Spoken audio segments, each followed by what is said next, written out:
Halo ma bro, kembali lagi di Bang Jeki Channel. Kali ini saya akan merangkum alur cerita Tanah Jahanam. Film ini menceritakan tentang satu desa yang dikutuk. Mau tahu dikutuk kenapa? Tapi jangan lupa subscribe, like, and share ya ma bro. Nanti saya jelasin di storynya. Tapi sebelum itu kita intro dulu.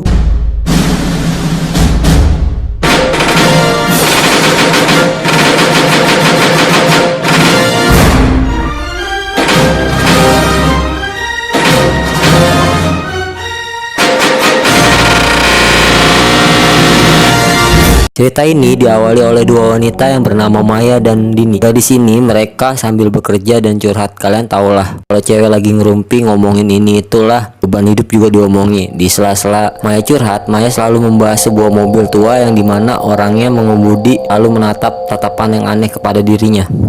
Mati gue. Apa? Mobil butut datang. Dan singkat cerita, mobil itu datang lagi. Benar aja orang yang di dalam mobil itu menatap Maya dengan tatapan aneh. Dan kemudian mobil itu pun pergi. Dikira mobil itu pergi, ternyata dugaan Maya salah. Mobil itu berhenti di simpang jalan. Dan orang itu yang di mobil bernama Bimo. Turunlah dari mobil dan menghampiri Maya. Maya pun kaget dan bingung. Dia mau ngapain? Sedangkan Dini langsung manggil pihak keamanan. Dan Bimo pun mengedor kaca loket Maya tersebut dan mencari seseorang yang bernama Rahayu. Nama Mbak Rahayu Bukan nama. Karena Bimo mengira Maya adalah Rahayu, namun Maya menepisnya karena dirinya bukan Rahayu. Kemudian Bimo pun kembali ke mobil dan mengambil golok dan langsung mau membacok Maya dengan golok itu. Maya langsung lari ke jalan dan Maya pun terjatuh. Ketika Maya terjatuh, Bimo langsung menyayat paha Maya. Sebelum disayat, paha Maya itu ada bekas luka goresan. Setelah itu Bimo pun langsung ngomong tentang kutukan tersebut kepada Maya. Dan Bimo pun ingin membunuhnya. Beruntung polisi datang dan menembak Bimo dan Bimo pun mati. Setelah 3 bulan kejadian itu, Maya dan Dini keluar dari pekerjaan tadi yang mereka rencanakan. Sekarang dia berdagang baju dan sayangnya nggak sukses. BH. Dari kejadian di tol itu, Maya pun ke rumah bibinya dan tanpa sengaja Maya pun menemukan foto yang dikira orang tua Maya. Soalnya di sini kan Maya yatim piatu dari kecil dan dia nggak tahu wajah asli kedua orang tuanya. Jadi ketika nemu foto itu, Maya tuh menganggap itu orang tuanya apa bukan sih. Kemudian Dini membalik foto tersebut dan ada tulisan alamat dan nama Rahayu. Dan kata Maya dulu bibinya memanggil Maya ketika kecil memanggilnya dengan sebutan Rahayu. Kemudian diganti menjadi Maya dan Maya pun nggak tahu soal itu. Gue sempet manggil gue Rahayu, cuman ganti jadi Maya entah kenapa. Kemudian Maya melihat di foto sebuah rumah yang bisa dikatakan rumah orang tua Maya dulu. Dan Maya berniat untuk mendatangi rumah tersebut dan kemudian menjualnya karena solusi ekonomi Maya dan Dini yang lagi sulit ada pada rumah tersebut. Singkat cerita, Maya sedang boker. Maya melihat sayatan luka parang Bimo. Luka itu kembali terbuka, mengeluarkan darah. Kemudian Maya menemukan sebuah kertas di dalam pahanya. Di kertas itu ada tulisan bahasa Jawa kuno. Kenapa lu, May? Hah?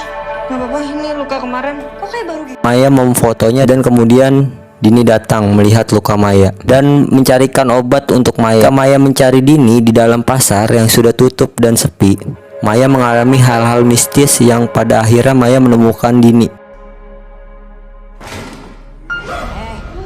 Kemudian Maya dan Dini pergi ke sebuah desa yang bernama Harjosari untuk menemukan rumah peninggalan orang tuanya Maya.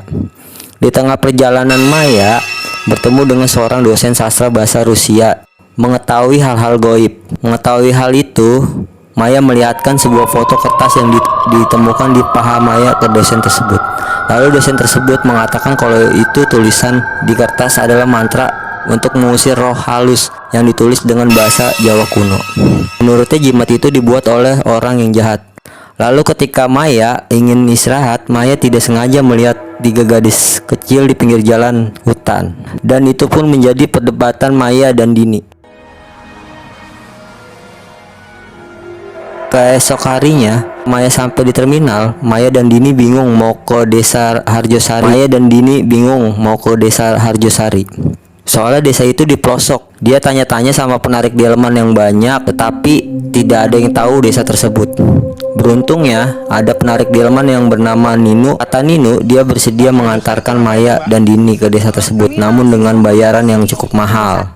Singkat cerita, ketika mereka sampai di sana, Maya meminta diturunkan di rumah kepala desa Harjosari yang bernama Ki Saptadi, sekaligus dia pun seorang dalang yang terkenal. Namun sayangnya Maya tidak bertemu oleh Ki Saptadi, melainkan bertemu seorang wanita tua yang bernama Lismi, yaitu ibunya Ki Saptadi. Kemudian Maya dan Dini mengaku sebagai mahasiswi yang sedang melakukan penelitian kesenian khususnya profesi dalam wayang kulit. Dan pada akhirnya Nyai Lismi mengusir mereka berdua. Besok kami kembali ya, Bu.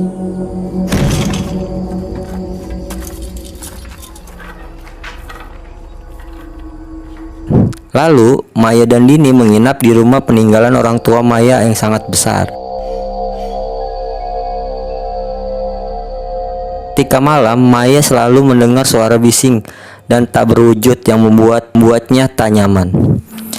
Setelah mereka 2 hari tinggal di tempat itu, mereka melihat hal-hal yang tak wajar di tempat itu. Masa setiap hari ada yang meninggal? Lalu Maya dan Dini menuju kuburan untuk menemukan kuburan orang tua Maya. Dan di sela-sela mencari kuburan,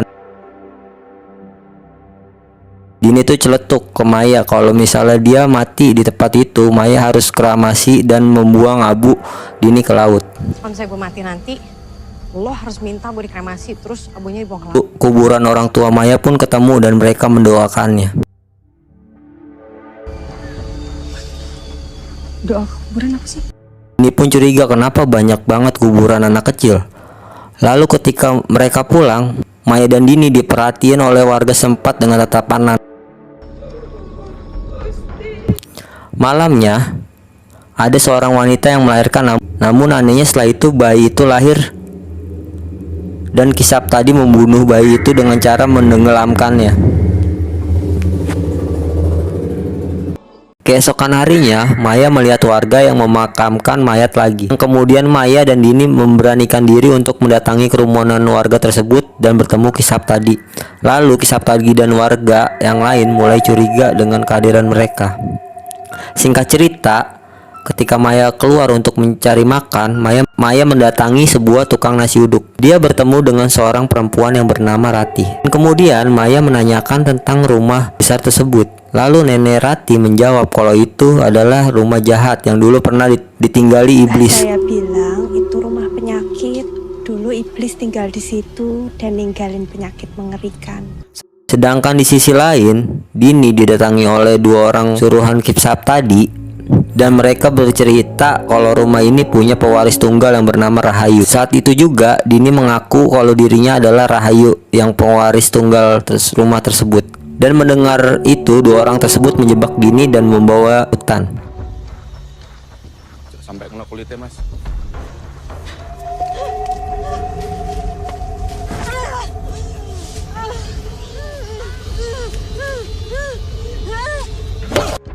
Dan pada akhirnya Dini dibawa ke suatu tempat, namun di tempat itu ada Ki Saptadi dan Nyi Lismi.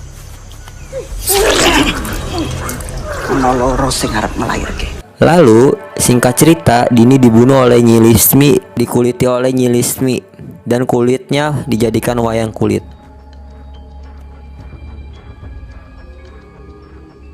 Ketika Maya sudah pulang ke rumah tersebut, Maya mendapati bahwa Dini tidak ada di tempat tersebut. Bahkan ditelepon pun tidak bisa. Lalu Maya pun mencari Dini di area desa, bahkan sampai rumah Ki Saptadi. Lalu Maya bertemu dengan Ki Saptadi dan menanyakan Dini, tapi Ki Saptadi bilang tidak tahu. Dan Ki Saptadi mencoba untuk membantu Maya mengirimkan orang untuk mencari Dini. Lalu Maya mencoba mencari Dini lagi.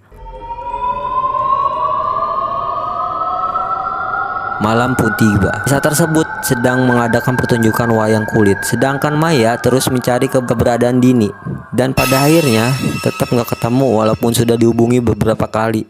Dan tiba-tiba muncul anak kecil yang bilang sedang ada yang mau melahirkan. Dan Maya pun langsung mengikuti anak tersebut. Ono sing arep nglahirke. Yo.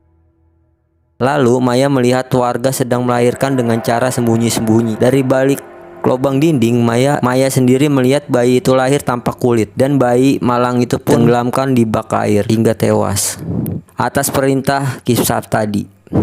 Lalu tidak sengaja Maya menimbulkan suara yang membuatnya hampir ketahuan. Beruntungnya ada Ratih langsung menutup mulut Maya yang panik dan langsung membantu Maya bersembunyi.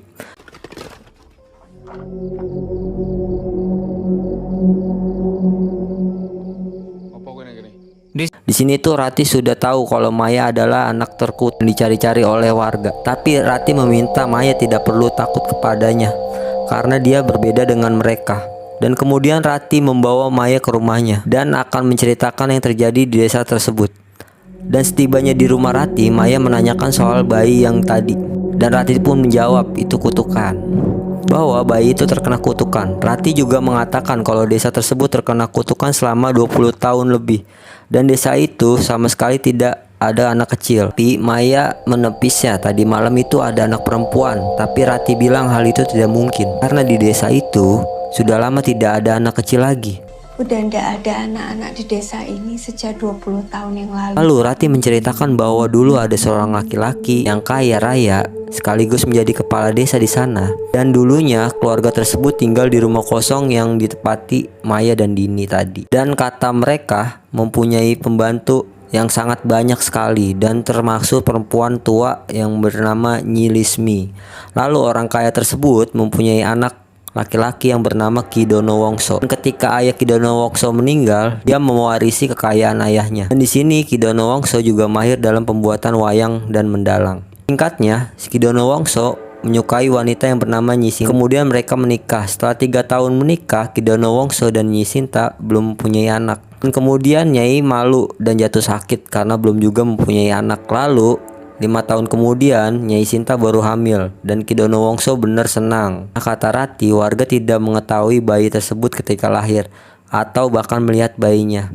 Dan Maya bertanya kenapa. Ratih menjawab bayinya lahir tanpa kulit. Dan karena itu Kidono Wongso tidak mau bergaul sama penduduk. Lalu setelah itu anak umur 5 tahun tiba-tiba menghilang dan tidak berhasil ditemukan.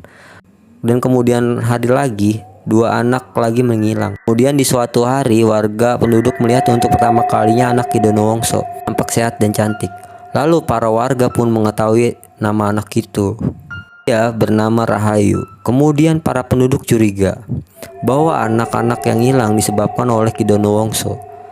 Tapi sayangnya para penduduk tidak ada yang berani ngomong langsung sama Kidono Wongso. Lalu pada suatu hari, Kisap tadi menuduh bahwa Kidono Wongso belajar ilmu hitam dan melakukan perjanjian pada iblis demi menyelamatkan anaknya yang bernama Rahayu. Yang kemudian Kidono Wongso menjadi murka dan membunuh beberapa orang yang di dekatnya. Yang kemudian Kidono Wongso bunuh diri. Dan setelah itu pembantu Kidono Wongso membawa pergi Rahayu ke sebuah kota. Desa itu dikutuk. Pokoknya setelah ada orang yang lahir, bayi itu lahir tanpa kulit, dan bayi itu langsung dibunuh dengan cara menenggelamkannya. Katanya sih kasihan kalau udah gede hidupnya pasti sengsara. Lalu Maya menepisnya. Tapi kan bisa ketika bayi itu menjadi dewasa bakal sehat. Dan Ratih menjawab, dulu pernah ada bayi yang dibiarkan hidup untuk menjadi dewasa tanpa kulit. Keadaannya mengenaskan, kini anak itu dibuang ke hutan. Yang kemudian Kisap tadi bilang untuk memutuskan kutukan tersebut di desa itu, anak yang pertama kali dikutuk harus dibunuh dan dikuliti untuk dijadikan wayang kulit. Dan anak yang mendapatkan kutukan pertama kali adalah Rahayu. Singkatnya, tanpa sengaja Maya melihat foto Bimo, yaitu orang yang membunuh Maya ketika Maya kerja di gerbang tol. Dan Maya pun sangat cute kalau Bimo adalah suami Ratih. Sedangkan di sisi lain warga pun mengetahui keberadaan Maya yang merupakan Rahayu. Dan Maya alias Rahayu adalah anak yang dicari-cari selama 20 tahun. Dan warga pun berpencar untuk mencari Maya untuk dibunuh dan dikulit. Saat mendengar warga mendekati rumah Ratih, Maya kemudian bersembunyi di bawah meja makan. Dan kata mereka, Maya mengetahui kalau Dini tewas terbunuh dan kulitnya dijadikan wayang kulit. Kisap tadi mateni si Jini salah. Wis dikuliti, wis dijadike wayang. Di sini mereka membunuh orang yang salah. Itulah mengapa kutukan itu belum hilang dari desa. Sayangnya dari satu warga memperkosa Ratih. Lalu Rati mengancam menyayat pahanya dan menodongkan pisau. Kemudian Rati mengancam bunuh diri, lalu mereka pun pergi meninggalkan rumah tersebut.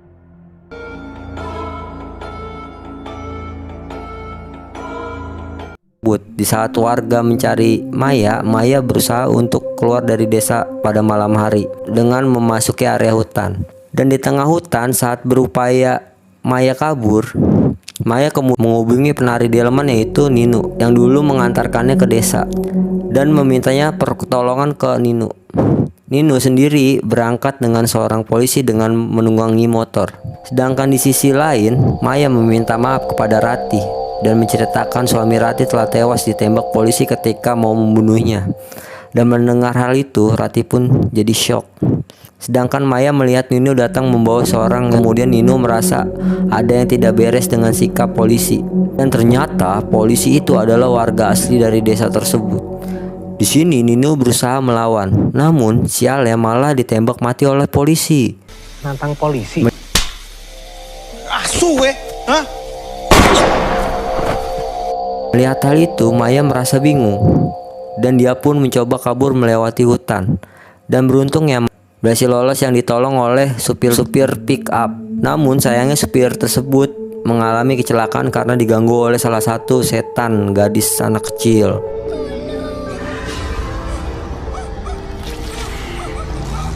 Dan kemudian satu setan anak kecil merasuki Maya dan memperlihatkan kejadian yang sebenarnya di desa itu, bahwa pada zaman dahulu kala terdapat seorang dalang yang bernama Kidono Wongso. Nah, jadi Kidono Wongso lagi ngedalang. Dan di sana ada Nyai Sinta yang ternyata Nyai Sinta suka sama Kisap tadi, namun sayangnya Kidono Wongso malah suka sama Nyai Sinta. Jadi merupakan cinta segitiga. Dan karena Kidono Wongso suka sama Nyai Sinta, ya udah terpaksa deh Nyai Sinta menerima Kidono Wongso dan terpaksa Nyai Sinta meninggalkan Kisap tadi. Ya tahu sendiri, keluarga kerajaan zaman dulu tuh nggak bisa ditolak walaupun pernikahan mereka berdua tidak ada bumbu-bumbu cinta. Ini semua karena harta. 3 tahun kemudian Kidono Wongso dan Sinta tidak dapat anak. Kemudian Nyai Sinta menemui anaknya Nyi Lismi yang bernama Kisap tadi. Karena Nyi Sinta curhat tentang dirinya dan Kidono Wongso yang belum dikasih anak. Dan kemudian birahi Nyi Sinta enak-enakan mereka berdua. Setelah selesai, ketika Nyi Sinta keluar dari kamar Kisap tadi, dia langsung bertemu dengan Nyi Lismi yang langsung menjambaknya dan mengambil beberapa rambut Nyi Sinta. Lalu Nyi Lismi juga mengambil rambut anaknya. Lalu Nyi Lismi membuat ritual untuk calon bayinya Nyi Sinta dan Kisap tadi. Soalnya ini bukan anaknya Kidono Wongso ya, tapi Kidono Wongso mengira kalau itu anaknya. Setelah Nyi Sinta melahirkan, ternyata anaknya lahir tanpa kulit, dan hal itu membuatnya sedih Kidono Wongso. Lalu Kidono Wongso menculik anak dari desa tersebut dan kemudian dibunuhlah mereka semua. Lalu mereka dikuliti dan kulitnya dijadikan wayang. Sedangkan anak-anak tersebut dikuburkan di sebuah basement rumahnya tersebut. Esok harinya ketika Kidono Wongso manggung menggunakan wayang tersebut, tiba-tiba kulit Rahayu menjadi sempurna dan glowing. Lalu sayangnya ketika kulit Rahayu sempurna, Rahayu selalu diganggu oleh 3 roh anak tersebut. Melihat hal itu, Kidono Wongso pun membuat mantra anti hantu. Dan kemudian mantra tersebut ditanamkan di paha Rahayu. Keesokan harinya ketika Kidono Wongso mau pentas wayang, tiba-tiba Kidono Wongso pukul dengan seseorang yang bernama Paiman. Katanya si Paiman, darah harus dibayar darah. Dalam artian mungkin anak salah satu yang dibunuh Kidono Wongso adalah anaknya si Paiman. Lalu di pentas wayang, Kisap tadi menyamar sebagai Kidono Wongso. Dan disinilah Kisap tadi menjadi murka dan dibunuh orang-orang tersebut di pentas itu.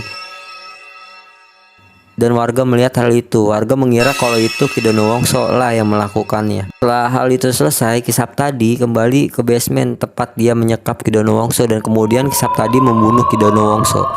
Lalu Kisap tadi mengambil wayang kulit Kidono Wongso. Lalu 3 gadis kecil itu memberitahu Maya cara menghentikan kutukan tersebut, bahwa Maya harus mengambil wayang kulit mereka di rumah Nyi Lismi. Lalu Maya disuruh menguburkan kulit tersebut dimakamkan di basement rumah besar tersebut. Kutukan itu pun akan hilang. Setelah sadar, Maya diselamatkan lagi oleh Ratih dan Maya diajak ke sebuah gubuk yang dimana dialah anak yang dibesarkan dengan hidup tanpa kulit. Apa itu? Itu tempat Toleh, anak yang kena kutukan tapi dibiarkan hidup.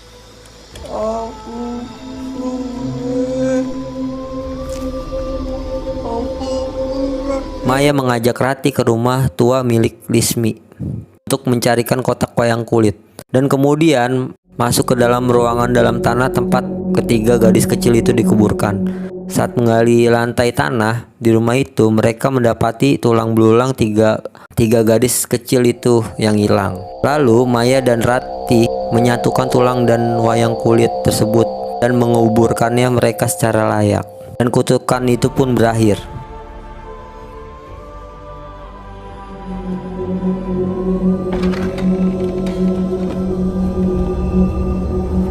Sementara itu, Nyi Lismi mempergoki Maya dan Ratih bersembunyi di rumah orang tua Maya. Dan kemudian Nyi Lismi langsung curhat kehidupannya dulu, bahwa Nyi Lismi adalah pembantu yang diperkosa oleh tuannya, yaitu ayahnya Ki Donowongso. Ketika Ki Saptadi lahir, Nyi Lismi tetap menyembunyikannya dari tuannya. Lalu semenjak dewasa, Ki Saptadi menjalin cinta dengan Nyai Sinta, merupakan gadis tercantik di desa tersebut. Mereka terpaksa berpisah karena Nyi Sinta dipaksa harus menikah sama Ki Donowongso. Ya, yang kayak di flashback tadi. Jadi intinya semua kutukan itu dibuat oleh Nyi Lismi untuk balas dendam. Kutukan ini ibu yang mulai.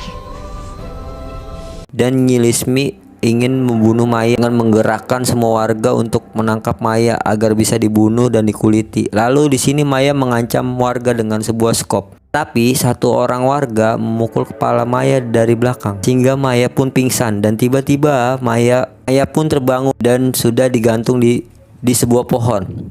Maya berteriak memohon kepada Ki Saptadi untuk dibebaskan. Saat Ki Saptadi bersiap-siap untuk membunuh Maya, Maya menceritakan bahwa dialah anak pertama kali lahir di desa tanpa kulit dan Ki Saptadi adalah ayah Maya. Dan Maya pun menceritakan apa yang Maya lakukan tadi. Sedangkan di sisi lain, Nyi Lismi kesal dengan penjelasan Maya. Mau bunuh saya. Iki kabeh salah ibu. Nyi Lismi pun mengambil sebuah pisau dan dia memilih pilihan ke Ki Saptadi, bahwa Ki Saptadi harus memilih Maya atau ibunya. Ya, kalau milih Maya, ibunya akan dibunuh. Ya, kalau milih Maya, ibunya akan bunuh diri. Dan kalau dia memilih ibunya, dia harus membunuh Maya. Lalu Ki Saptadi pun ingin membunuh Maya. Tiba-tiba Ratih pun muncul membawa bayinya. Ratih pun muncul membawa bayi yang baru dilahirkan wanita lain dengan keadaan sehat. Melihat itu, Ki Saptadi tersadar dengan hal tersebut. Ki Saptadi pun malu dengan dosa yang dilakukan ibunya. Lalu Ki Saptadi berusaha melindungi Maya saat Nyi Lismi segera mendekat untuk membunuh Maya. Kemudian Ki Saptadi akhirnya bunuh diri dengan menyayat lehernya sendiri dengan pisau yang dibawa oleh ibunya.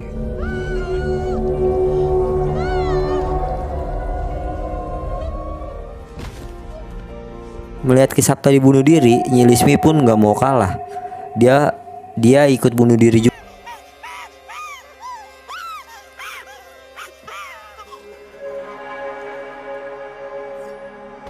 juga. Drama macam apa, cuk? Goblok. Kemudian Ratih berlari untuk memutuskan ikatan Maya dan meminta Maya lari dari desa itu. Lalu Maya meyakinkan Ratih untuk ikut dengannya, tapi Ratih menolaknya karena dimanapun berada sama aja, kata Ratih.